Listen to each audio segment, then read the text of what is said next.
Hello students, आज हम discuss करेंगे double entry system.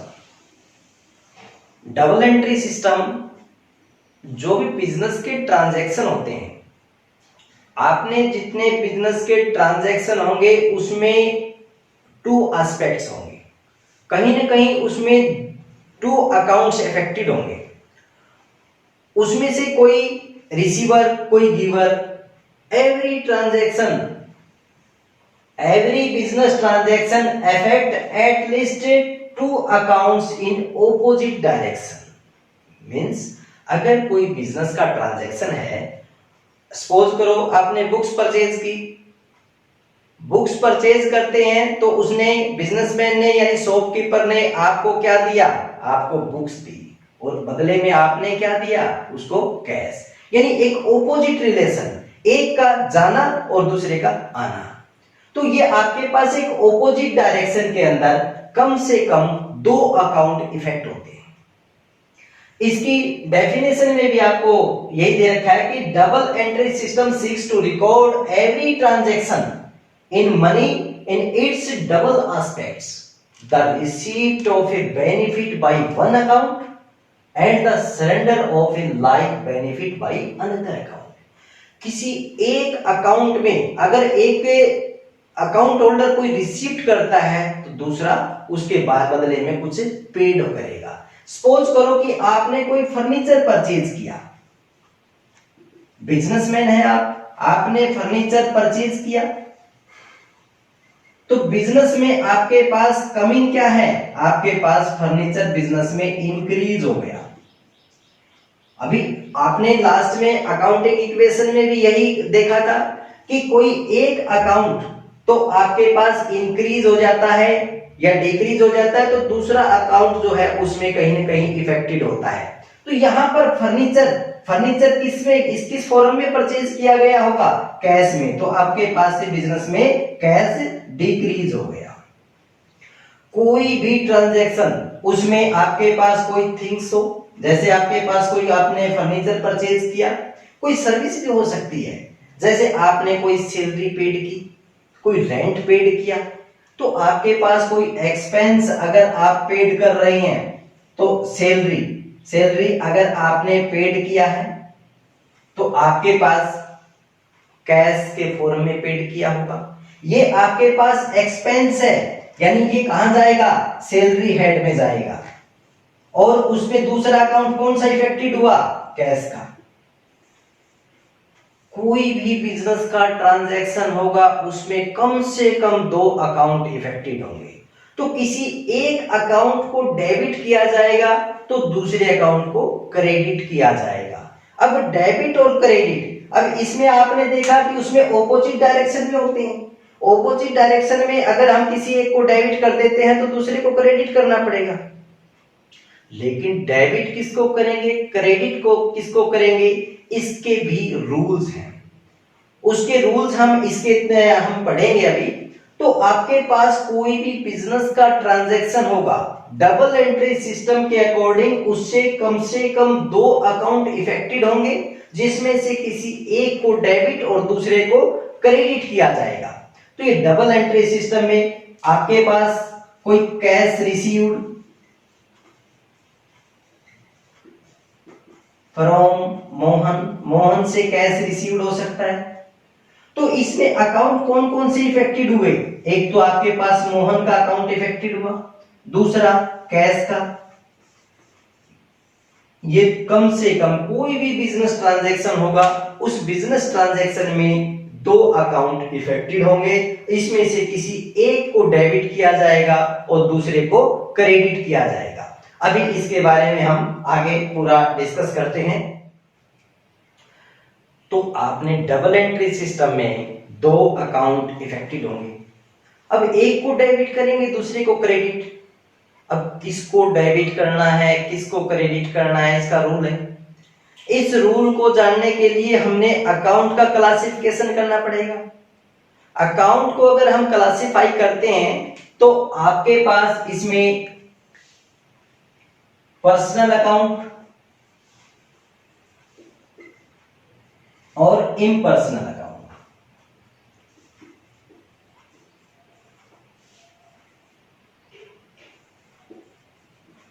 Personal account and impersonal account. Impersonal account को भी आगे हम डिवाइड कर सकते हैं two accounts, real account and nominal account.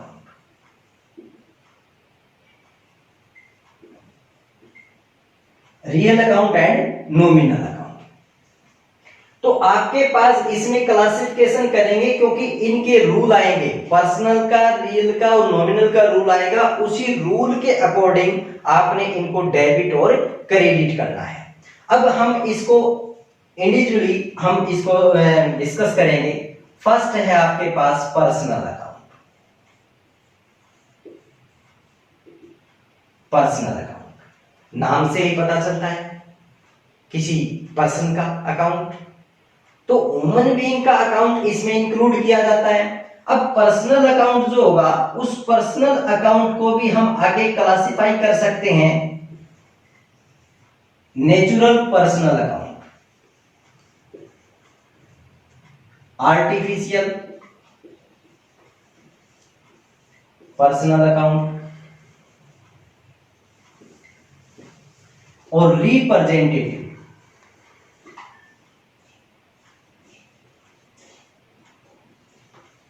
Personal account. हम इसको आगे पर्सनल अकाउंट, एक ह्यूमन बीइंग नाम से इसका लगता है कि इसमें जैसे राम, श्याम, मोहन, सोहन का अकाउंट होगा वो पर्सनल अकाउंट में, लेकिन अगर इसको आगे हमें क्लासिफाई भी करना पड़े तो इसको नेचुरल पर्सनल अकाउंट। सपोज अपने पास कोई ह्यूमन बीइंग का अकाउंट है, जैसे राम्स अकाउंट, श्याम, मोहन, सोहन, सीता अकाउंट, गीता, ये आपके पास जो ह्यूमन बीइंग के अकाउंट होंगे वो नेचुरल पर्सन है। नेचुरल पर्सन का जो अकाउंट होगा वो नेचुरल पर्सनल अकाउंट में आएगा। अब इसमें एक आता है artificial personal account. Artificial personal account वो अकाउंट होगा जिसका कोई फिजिकल एग्जिस्टेंस नहीं होता, लेकिन वो एज ए पर्सन काम करता है, एज ए पर्सन उसका अकाउंट ओपन किया जाता है। जैसे आपके पास बैंक अकाउंट, कोई कंपनी का अकाउंट। अब कुछ बच्चे इसमें करते हैं कि ये बैंक अकाउंट आपके पास आर्टिफिशियल बैंक अकाउंट आपके पास एक उसका कोई फिजिकल एग्जिस्टेंस नहीं होती, उसके अंदर वो अपने किसी मैनेजर के माध्यम से, डायरेक्टर के माध्यम से वो काम करता है एक पर्सन की तरह। कोई कंपनी है, कोई फर्म है, ये आर्टिफिशियल पर्सनल अकाउंट में आते हैं। एक आता है रिप्रेजेंटेटिव पर्सनल अकाउंट, ये किसी को रिप्रेजेंट करता है। मान लीजिए किसी ह्यूमन बीइंग XYZ किसी एक डिपार्टमेंट में काम करते हैं, उनकी सैलरी पेंडिंग है, X की भी पेंडिंग है, Y की भी पेंडिंग, तो उन सब की पेंडिंग सैलरी को एक आउटस्टैंडिंग सैलरी अकाउंट ने रिप्रेजेंट किया।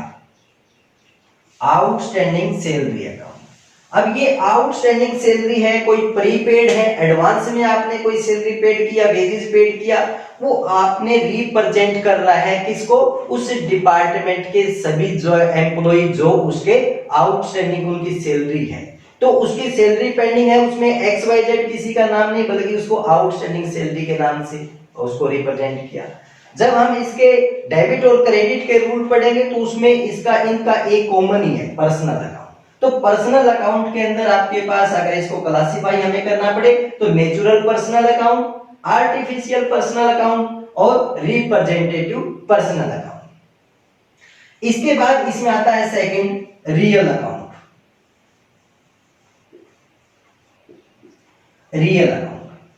रियल अकाउंट में आपके पास सारी, इसमें पर्सनल अकाउंट में क्या आया आपके पास, नेचुरल, आर्टिफिशियल और रिप्रेजेंटेटिव। रियल अकाउंट में आपके पास लगभग सारी एसेट्स आती हैं। एसेट्स आएंगी, इसमें आपके पास कोई कैश अकाउंट, कोई machine account, furniture account, goodwill account, ये आपके पास किस में आती हैं, रियल अकाउंट। ये बात आपको ध्यान यहां रखनी चाहिए कि आपका जो बैंक अकाउंट है, ये बैंक अकाउंट पर्सनल अकाउंट में आया, जबकि कैश अकाउंट आपके पास किस में आता है? रियल अकाउंट में आता है। अब रियल अकाउंट को भी अगर हम क्लासिफाई करें तो आपके पास ये टेंजिबल और इनटेंजिबल।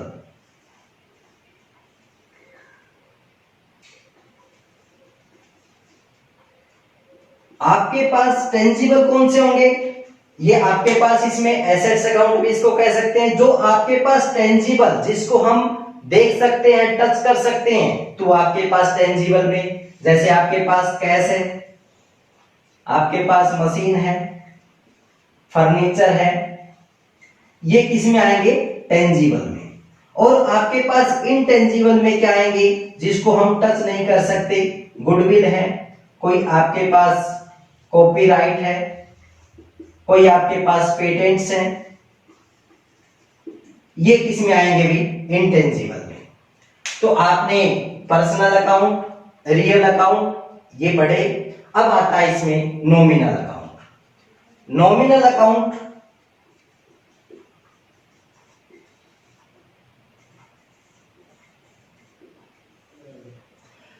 नॉमिनल अकाउंट के अंदर सारे एक्सपेंसेस, लॉसेस, इनकम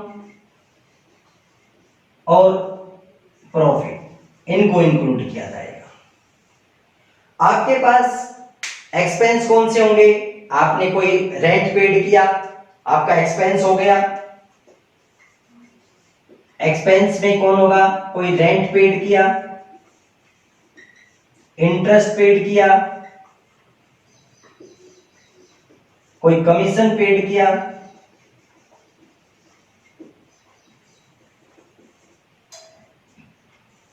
इनकम, इसके रेंट रिसीव्ड हो सकता है,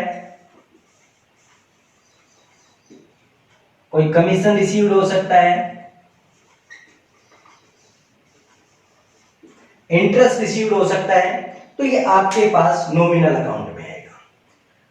पर्सनल अकाउंट, रियल अकाउंट और नॉमिनल अकाउंट, ये आपने पढ़े।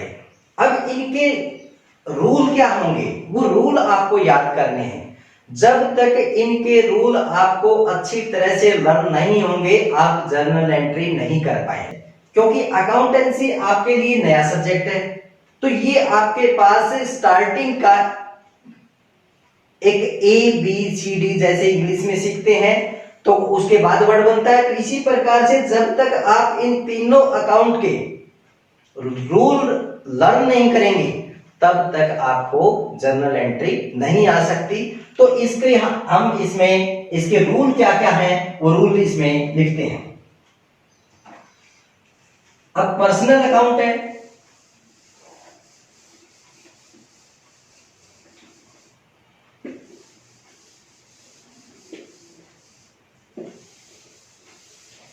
पर्सनल अकाउंट का जो रूल है वो आपके पास है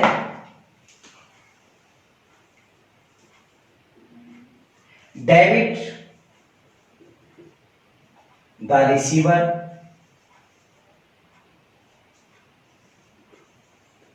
एंड क्रेडिट द गिवर। आपने देखा था कि उसमें कोई भी बिजनेस का ट्रांजैक्शन होता है, उससे दो अकाउंट जो होते हैं इफेक्टेड होते हैं ऑपोजिट डायरेक्शन में। यहां पर एक कोई पर्सन रिसीवर है तो सेकंड कोई गिवर है। अगर रिसीवर डेबिट हो रहा है तो गिवर क्या होगा? क्रेडिट होगा। ये आपने देखना है। सेकंड है रियल अकाउंट, उसका रूल है कि debit what comes in, credit what goes out। Real account में हम इसको हम एसेट अकाउंट के नाम से भी जानते हैं। तो जो एसेट्स बिजनेस में कम्स इन है, जो एसेट्स बिजनेस में आ रही है उसको हम डेबिट करेंगे, और जो एसेट बिजनेस से जा रही है उसको हम क्रेडिट करेंगे। तो ये हम इसके एग्जांपल करेंगे। फिर इसमें नॉमिनल अकाउंट है, इसका भी रूल है आपके पास कि debit all expenses and losses, credit all income and gains. आपके जितने भी एक्सपेंस हैं, एक्सपेंस अभी आपने देखा था कि एक्सपेंस कौन से, सैलरी पेड है, रेंट पेड है, कमीशन पेड है। तो जो एक्सपेंस हैं आपके पास डेबिट और इनकम होंगी, उनको हम क्रेडिट करेंगे। तो आपको डेबिट और क्रेडिट करने के ये इसमें यहाँ पर फॉर्मूले बताए गए, रूल बताए गए, उस रूल को ही आपने अभी लर्न करना है। इसमें डेबिट कौन सा आइटम होगा, क्रेडिट कौन सा होगा, वो जर्नल के पार्ट में हम डिस्कस करेंगे। तो ये आपके पास इसमें पर्सनल, रियल और नॉमिनल के रूल आपने याद करने हैं। रूल इसको एक बार फिर रिवाइज करेंगे। पर्सनल का debit the receiver and credit the giver, receiver को डेबिट और गिवर को क्रेडिट करेंगे। रियल अकाउंट में debit what's comes in and credit what's goes out. Comes in है तो डेबिट, गोज आउट है तो क्रेडिट। नॉमिनल में एक्सपेंस और लॉस को डेबिट, इनकम और गेन्स को क्रेडिट करेंगे। डबल एंट्री सिस्टम में आपने अभी देखा कि कोई भी बिजनेस का ट्रांजैक्शन होता है, उस बिजनेस के ट्रांजैक्शन को हमने कहीं ना कहीं उसको इफेक्शन जब होगा, इफेक्ट होगा तो दो अकाउंट पे होगा। उसमें से कोई एक अकाउंट डेबिट और दूसरा अकाउंट क्रेडिट होगा। उसके रूल भी आपने देखे कि पर्सनल अकाउंट, रियल अकाउंट और नॉमिनल अकाउंट के रूल के तहत किसी न किसी अकाउंट को डेबिट और क्रेडिट करना पड़ेगा। तो डबल एंट्री सिस्टम के अंदर उसमें कहीं ना कहीं दो अकाउंट इफेक्टेड होते हैं। तो डबल एंट्री सिस्टम का उसमें एडवांटेज और डिसएडवांटेज का और हम पढ़ रहे हैं। तो advantage of A double entry system, advantage first है साइंटिफिक सिस्टम। ये एक साइंटिफिक सिस्टम है। हम इसमें किसी भी ट्रांजैक्शन को जब रिकॉर्ड करते हैं, उसके अंदर हमने एक अकाउंट डेबिट तो दूसरा अकाउंट क्रेडिट होगा, और वो भी किसी रूल के अकॉर्डिंग। हम अपने आप उसको डेबिट क्रेडिट नहीं करेंगे, उसको किसी न किसी रूल के अकॉर्डिंग डेबिट और क्रेडिट करना पड़ेगा। तो वो एक साइंटिफिक वे में जाएगा। ये अपने पास डबल एंट्री सिस्टम एक सिस्टमेटिक वे में काम करता है। तो ये एक साइंटिफिक सिस्टम है हमारा। Complete record of every transaction. इसमें हम आइडेंटिफाई जब करते हैं कि ये बिजनेस ट्रांजैक्शन है, तो कोई भी बिजनेस का ट्रांजैक्शन बिना रिकॉर्ड के नहीं रह सकता। उसमें every transaction were be recorded in journal और सब्सिडरी बुक। हम आगे डिस्कस करेंगे इसका। तो कंप्लीट रिकॉर्ड है ये। कोई भी बिजनेस का ट्रांजैक्शन उसको हम छोड़ नहीं सकते, उसको हम रिकॉर्ड करेंगे। तो ये भी डबल एंट्री सिस्टम का एक एडवांटेज में काउंट किया जाएगा। नेक्स्ट है प्रिपरेशन ऑफ ट्रायल बैलेंस। जब हम डबल एंट्री सिस्टम पे काम करते हैं, तो डबल एंट्री सिस्टम में हम सबसे पहले जर्नल बनाएंगे, जर्नल से लेजर, लेजर के बाद जो समरी होगी, उस समरी से हम ट्रायल बैलेंस बनाते हैं। ट्रायल बैलेंस में डेबिट और क्रेडिट दोनों का टोटल मैच होना चाहिए। दोनों का टोटल मैच होगा ही होगा, क्योंकि किसी एक अकाउंट को डेबिट करते हैं तो दूसरे अकाउंट को क्रेडिट करना ही पड़ता है। तो डेबिट और क्रेडिट का जो टोटल है वो उसमें सिमिलर होना चाहिए। वो आपने इसमें एक एडवांटेज में काउंट किया जाएगा। Preparation of trading and profit and loss account. कोई भी बिजनेसमैन जब बिजनेस करता है तो एक पार्टिकुलर पीरियड के बाद अपने प्रॉफिट या लॉस जानना चाहता है। वो प्रॉफिट एंड लॉस तब तक नहीं कैलकुलेट कर सकता जब तक ट्रायल बैलेंस ना बने, और जब तक ट्रायल बैलेंस नहीं बनेगा प्रॉफिट एंड लॉस नहीं बनेगा। ट्रायल बैलेंस बनेगा कैसे? ट्रायल बैलेंस तब बनता है जब हम एक सिस्टमेटिक वे में हम जर्नल, उसके बाद उसको लेजर और उसकी समरी तैयार करें। तो आपके पास इसमें जब आपको trading account, profit and loss account से हम प्रॉफिट कैलकुलेट करना चाहते हैं तो हमें डबल एंट्री सिस्टम को फॉलो करना पड़ेगा। Knowledge of financial position of the business, इसमें फाइनेंशियल पोजीशन को शो किया जाएगा बैलेंस शीट में। बैलेंस शीट भी किसके बेस पे बनेगी? ट्रायल बैलेंस के बेस पे। और बैलेंस शीट से हमारे पास वेरियस इंफॉर्मेशन निकल के आती है। बैलेंस शीट ही हमारे को बताती है कि हमारी फाइनेंशियल पोजीशन क्या है, मींस कैपिटल कितनी है, हमारी आउटसाइड लायबिलिटीज कितनी है, हमारी कैश इन हैंड कितना है, कैश एट बैंक कितना है, हमारी प्लांट एंड मशीनरी यानी और प्रॉपर्टीज जो भी है बिजनेस के पोजीशन में, उनको हम देख सकते हैं। अपने डेटर्स को देख पाएंगे कि कितने डेटर्स हैं, कितने क्रेडिटर्स हैं। तो ये हमारी फाइनेंशियल पोजीशन यानी बैलेंस शीट बताएगी। ये किसके थ्रू? हमारा डबल एंट्री सिस्टम पर जब हम अकाउंट मेंटेन करेंगे तभी हम बैलेंस शीट बना पा रहे हैं। Lesser possibility of fraud, business में फ्रॉड की पॉसिबिलिटी बनी रहती है, लेकिन अगर एक साइंटिफिक सिस्टम से हम डबल एंट्री सिस्टम से अगर कोई अकाउंट्स मेंटेन करते हैं तो एवरी ट्रांजैक्शन को रिकॉर्ड किया जाएगा। तो उसमें टू एस्पेक्ट होते हैं, किसी एक अकाउंट को डेबिट तो दूसरे को क्रेडिट किया जाएगा। अगर हम किसी एक अकाउंट में कोई मैनिपुलेट करते हैं, कोई छेड़छाड़ करते हैं, तो हमारा ट्रायल बैलेंस जब हम बना रहे थे उसमें डेबिट और क्रेडिट अगर इक्वल नहीं होंगे तो आपको लगेगा कि भी इसमें कोई ना कोई प्रॉब्लम है और आप उसको चेक करेंगे, हम उस फ्रॉड को रोक सकते हैं। हेल्पफुल इन डिसीजन मेकिंग, हमारे पास बिजनेस में जितनी भी इंफॉर्मेशन हमारे प्रॉफिट एंड लॉस के थ्रू और फाइनेंशियल पोजीशन के थ्रू मैनेजमेंट को मिलती हैं, वो फ्यूचर की पॉलिसी बनाने में एक रॉ मटेरियल का काम करती है। हमारी मैनेजमेंट उनके बेस के ऊपर फ्यूचर के लिए पॉलिसी बनाएगी, फ्यूचर के लिए उसमें कोई जो डिसीजन लेने हैं उनमें ये हमारी इंफॉर्मेशन काफी हेल्पफुल होती हैं। ये भी डबल एंट्री सिस्टम का एक फायदा है, हमारा लाभ है। कुछ हमारी इसमें कमियां भी हैं, disadvantage of double entry system. First है इसमें एक्सपेंसिव। डबल एंट्री सिस्टम के अंदर हमने रिकॉर्ड मेंटेन करने के लिए वेरियस बुक हम इसमें मेंटेन करते हैं, और जितनी बुक्स हम मेंटेन करेंगे वो एक्सपेंसिव वर्क है, उसके लिए एक खर्च होगा, और जो छोटे बिजनेस हैं वो उसको अफोर्ड नहीं कर पाते, तो वो आपके पास एक्सपेंसिव एक डिसएडवांटेज में काउंट किया जा सकता है। सेकंड है lack of knowledge. Lack of knowledge में डबल एंट्री सिस्टम में अगर हमने अकाउंट्स मेंटेन करने हैं तो एक प्रॉपर नॉलेज का होना कंपलसरी है। अगर वो प्रॉपर नॉलेज उसमें नहीं होगी, एक्सपर्ट पर्सन नहीं होंगे, तो trading account, profit and loss account और बैलेंस शीट प्रिपेयर नहीं कर पाएंगे।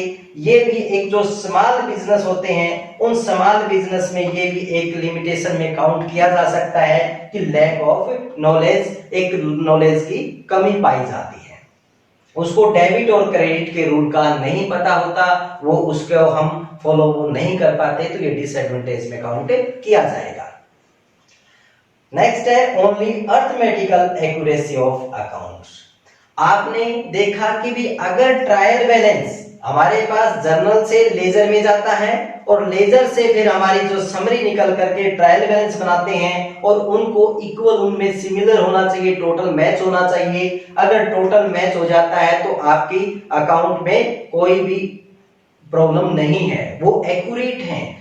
तो ये अगर आपने ये देखा एडवांटेज में, तो ये इसकी डिसएडवांटेज भी है कि अगर ट्रायल बैलेंस का टोटल मैच हो जाता है तो ट्रायल बैलेंस केवल अर्थमेटिकल एक्यूरेसी को चेक करता है।